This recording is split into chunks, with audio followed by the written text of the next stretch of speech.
Dalawang sugatan sa pamamaril sa Abra. May kumwestiyon din sa pag-shade ng balota ng dalawang poll watcher para sa ibang tao. Nakatutok live si Jonathan Andal. Jonathan? Mel, dito ako ngayon sa Kapitolyo ng Abra para bantayan na yung magiging bilangan ng boto sa lalawigan nito. Yung nakikita niyo yung LED screen sa aking likuran, dyan po magre-reflect yung mga papasok na boto sa canvassing ngayong gabi. Sa mga oras na ito, Mel, ay mahigpit na ang seguridad dito sa Kapitolyo. Kung makikita ninyo, nandito na rin po naka-deploy yung mga pulis na naka-full battle gear. Sa loob at labas ng Kapitolyo, magbabantay sila, magbibigay ng seguridad, katuwang nila ang mga miyembro ng Philippine Army. Narito po ang aking report.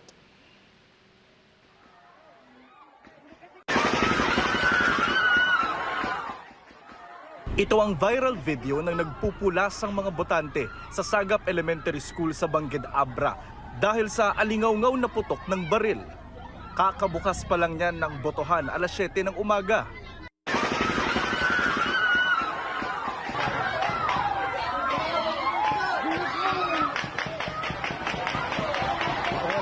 May nahihimatay na, yung mga matatanda, nahihimatay na sila at tumatakbo na sila.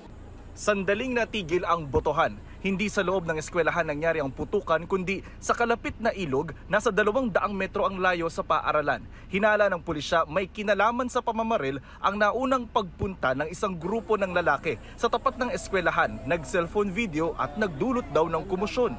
Lumapit sila dito, kaya lumapit din kami dahil parang may komosyon na, sisigawan na may mga pamilya daw sila na sa kabilang barangay is pinipigil na pumuntang magbotos.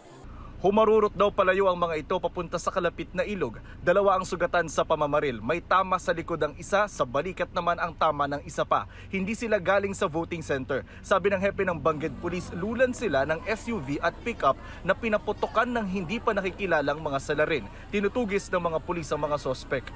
Samantala, viral ngayon ang binabatikos na video ng 2 poll watchers na siya mismong nagsha-shade ng balota ng 2 botanteng lola.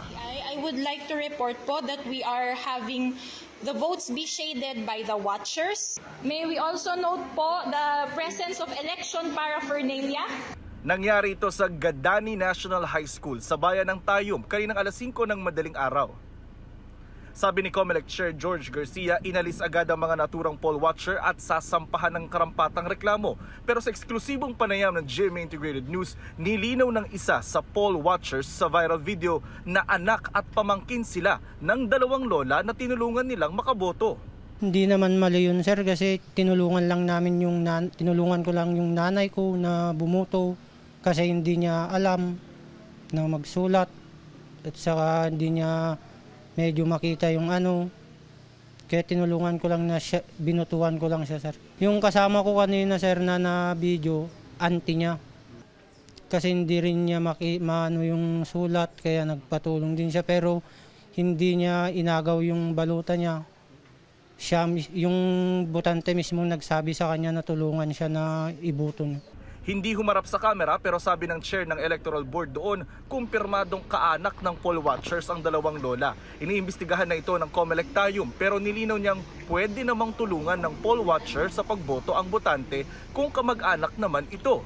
Hanggang saan po ba yung limit or capacity ng isang poll watcher sa pag-assist? Pwede mag-assist yan pagka-relative niya.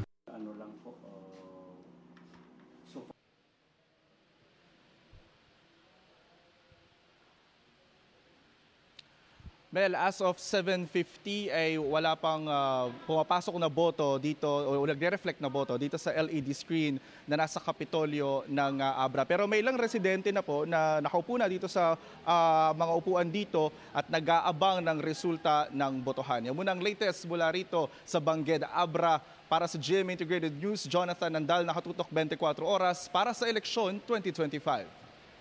Maraming salamat sa iyo, Jonathan Andal.